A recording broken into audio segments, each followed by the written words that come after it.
Hello students, तो इस part में हम लोग बात करने वाले हैं वर्सटाइल नेचर ऑफ कार्बन के बारे में। मैंने आपको पिछले पार्ट में बताया था कि कार्बन की जो प्रॉपर्टी है वो उसको बाकी बहुत सारे एलिमेंट से बिल्कुल अलग कर लेती है, और यही कारण है कि कार्बन के आज सबसे ज़्यादा कंपाउंड नेचर में अवेलेबल हैं। तो यहीं से शुरू करते हैं versatile nature of carbon topic को। और यहाँ साफ साफ आप देख सकते हैं कि लगभग अभी के समय में एस्टिमेटेड 30 लाख प्लस, यानी कि 30 लाख से ज़्यादा कार्बन कंपाउंड्स आज हमारे पास हैं। और ये इतने सारे कंपाउंड्स और किसी के नहीं हैं, कार्बन के ही हैं। इसका क्या कारण है? तो इसका कारण है वर्सेटाइल नेचर ऑफ कार्बन। अब ये वर्सेटाइल नेचर क्या होता है? एग्ज़ाम में अगर इस पर क्वेश्चन आता है तो वो आता है कि या तो वो किसी एक टर्म को आपसे पूछ लेंगे कि या तो कैटिनेशन क्या होता है, या टेट्रावैलेंसी ऑफ कार्बन क्या होता है, या फिर वो आपसे tendency to form multiple bonds के बारे में पूछ लेंगे, या फिर वो सिंपल क्वेश्चन पूछते हैं कि right a short note on the versatile nature of carbon. ठीक है, तो दोनों ही क्वेश्चन का आंसर आपको यहाँ पर लिखा हुआ मिलेगा। तो पहले आप इसका एक स्क्रीनशॉट ले लीजिए, फिर हम इसको एक्सप्लेन करना शुरू करते हैं। ठीक है, आई होप आपने स्क्रीनशॉट ले लिया होगा। चलिए, तो कार्बन के वर्सेटाइल नेचर में जो सबसे पहला नेचर है वो है कैटिनेशन का। क्या है? कैटिनेशन। अब देखो कैटिनेशन क्या होता है। कैटिनेशन का मतलब होता है किसी भी एलिमेंट का वो प्रॉपर्टी जिससे वो अपने ही एटम्स से मिलकर एक लॉन्ग चेन बना सके या ब्रांच्ड चेन बना सके। इसके बारे में आगे हम पढ़ेंगे। तो इस प्रॉपर्टी को क्या बोलते हैं? कैटिनेशन। लेकिन वो सभी जो फॉर्म होंगे वो स्टेबल भी होने चाहिए। जैसे कि हम जानते हैं कि हाइड्रोजन दूसरे हाइड्रोजन से अगर मिलता है तो H2 बनाता है। आपने H3 नहीं सुना होगा, आपने H4 नहीं सुना होगा। ऐसे ही क्लोरीन जब अपने एटम से मिलता है तो Cl2 बनाता है, लेकिन आपने कभी भी Cl3, Cl4, Cl5 नहीं सुना होगा कि 5 क्लोरीन एक साथ मिलकर कुछ बॉन्ड बना रहे, कभी नहीं सुना होगा आपने। लेकिन जो कार्बन है, इसके अगर आप लाइन से 100, 200, 300 कितने भी कार्बन को आप एक साथ स्ट्रेट चेन में या ब्रांच चेन में या क्लोज्ड चेन में आप अरेंज कर लो, ये तब भी स्टेबल रहते हैं। जैसे कि इसका डेफिनेशन पढ़ लेते हैं एक बार। The property of self linking of elements. Elements का सेल्फ लिंकिंग यानी क्या हुआ? खुद से लिंक बनाना। सेल्फ लिंकिंग ऑफ एलिमेंट्स, जिसमें कि मेनली हम कार्बन एटम्स की बात करेंगे। और इनका लिंकिंग कैसा होता है हम जान चुके हैं, with the help of covalent bonds. ठीक है, यानी कि the property of self linking of elements, specially carbon, कौन से बॉन्ड से? कोवेलेंट बॉन्ड से। क्या करने के लिए? टू फॉर्म लॉन्ग स्ट्रेट या ब्रांच्ड चेन। इन तीनों चेन के बारे में हम चैप्टर में आगे पढ़ेंगे। ठीक है, या तो वो लॉन्ग चेन बनाएगा, लॉन्ग चेन बोले तो कार्बन कार्बन कार्बन कार्बन कुछ ऐसा बना लेगा। ब्रांच चेन बोले तो एक कार्बन ऊपर आ गया, मान लो एक कार्बन यहाँ आ गया, ऐसा कुछ बना लेगा।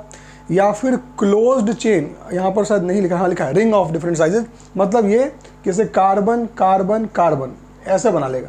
इसको क्या बोलते हैं हम लोग? क्लोज्ड चेन बोलते हैं। Is called catenation. ठीक है, इस प्रॉपर्टी को क्या कहते हैं? कैटिनेशन कहते हैं। ठीक है, चलिए आगे देखते हैं।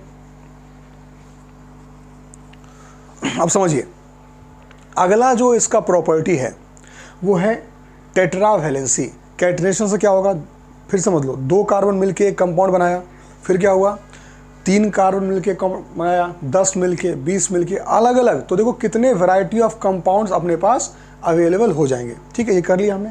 अब आते हैं tetravalency of carbon. Tetravalency of carbon का मतलब होता है कि कार्बन का 4 वैलेंसी होता है। ठीक है, ओके। अब देखो क्यों 4 वैलेंसी होता है? क्योंकि आप जब भी इसका इलेक्ट्रॉनिक कॉन्फ़िगरेशन करोगे तो क्या होगा? पहले सेल में 2, अगले में 4 आएगा। अब इसका अगर वैलेंसी 4 है तो मतलब क्या होगा? टेट्रावैलेंसी हो गया। तो इससे क्या फ़ायदा होता है? इससे फ़ायदा क्या होता है कि it is capable of bonding with 4 other carbon atoms या अदर मोनोवैलेंट एटम्स।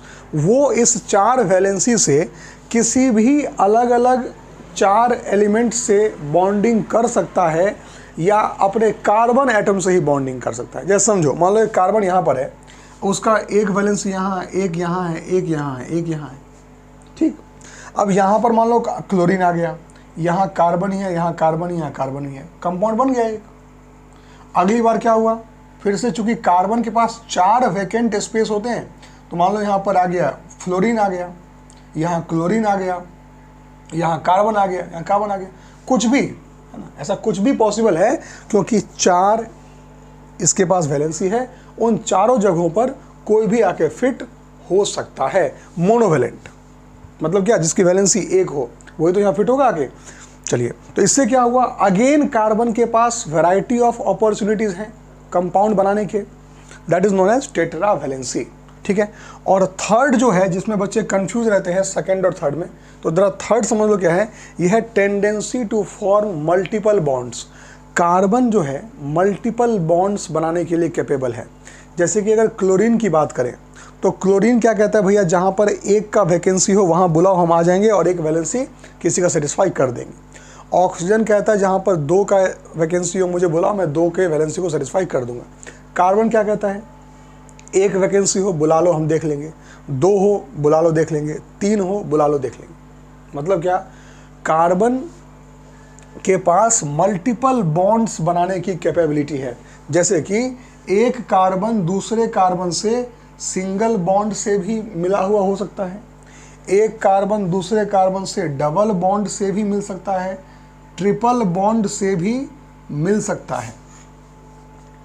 मतलब ये कि अगर किसी एलिमेंट का वैलेंसी 3 है तो वो भी कार्बन से आके सेट हो जाएगा, अगर किसी एलिमेंट का वैलेंसी 2 है तो वो भी कार्बन से आके सेट हो सकता है, और 1 वाले तो खैर होते ही हैं। तो आप सोचो, एक ऐसा स्टोर है, एक ऐसा दुकान है जिसमें कि हर वैरायटी, सिंगल बॉन्ड भी मिल जाता है, डबल बॉन्ड मिल जाता है, ट्रिपल बॉन्ड मिल जाता है, तो उस दुकान पर ज़्यादा कस्टमर्स आएंगे, यानी कि वहाँ पर सबसे ज़्यादा कंपाउंड्स बनने का प्रोबेबिलिटी रहेगा। तो यही फ़ायदा है। देखिए, due to its small size, चूँकि कार्बन का साइज बहुत छोटा होता है, उसकी वजह से कार्बन मल्टीपल बॉन्ड्स बना सकता है, यानी कि डबल और ट्रिपल, क्योंकि सिंगल बॉन्ड तो सब बनाते हैं, तो कार्बन डबल और ट्रिपल बॉन्ड्स भी बना सकता है। क्या करके, by sharing more than 1 electron pairs with its own atoms या अदर एटम्स, बाकी एटम्स से भी मिल सकता है और खुद से भी। जैसे मान लो कि कार्बन को कभी क्लोरीन से बॉन्डिंग करना हो तो सामने क्लोरीन का 1 आ जाएगा, बैलेंस हो जाएगा। कार्बन को कभी ऑक्सीजन से बॉन्डिंग करना हो, देखो सामने ऑक्सीजन आ गया, उससे काम हो गया उसका। कार्बन को कभी नाइट्रोजन से बॉन्डिंग करना हो तो नाइट्रोजन का 3 होता है, वो भी आ गया। तो एक ही एलिमेंट कार्बन है लेकिन वो तीनों से बॉन्ड बना सकता है। क्यों? क्योंकि कार्बन के पास मल्टीपल बॉन्ड्स फॉर्म करने की कैपेबिलिटी है। ठीक है, तो ये 3 प्रॉपर्टी की वजह से कार्बन के बहुत सारे कंपाउंड्स बन सकते हैं, और इसी को हम कहते हैं वर्सेटाइल नेचर ऑफ कार्बन। ठीक है, तो इस पार्ट में हम यहीं तक पढ़ते हैं, जल्द ही मिलेंगे आप लोगों से नए पार्ट के साथ। Thank you so much.